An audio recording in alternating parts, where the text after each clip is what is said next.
pyörii?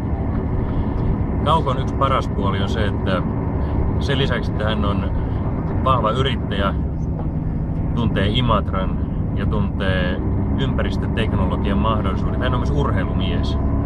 Urheilumies on aina tervehenkinen mies ja tervehenkisiä miehiä me tarvitaan myös eduskuntaa.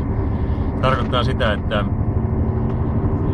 politiikka ei ole mitään peliä eikä se ole mitään teatteria, vaan se on aitoa tulevaisuuden rakentamista.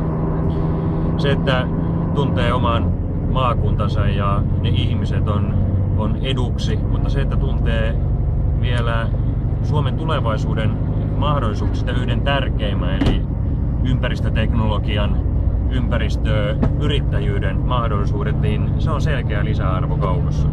Olen tosi iloinen, että meidän eteläkarjalaisten ehdokkaiden joukossa on Kaukon tyyppinen vahva osaaja. Hänestä olisi varmasti iloa eduskunnassa sekä eteläkarjalaisille, kaakkoissuomalaisille, mutta myös meille muille suomalaisille.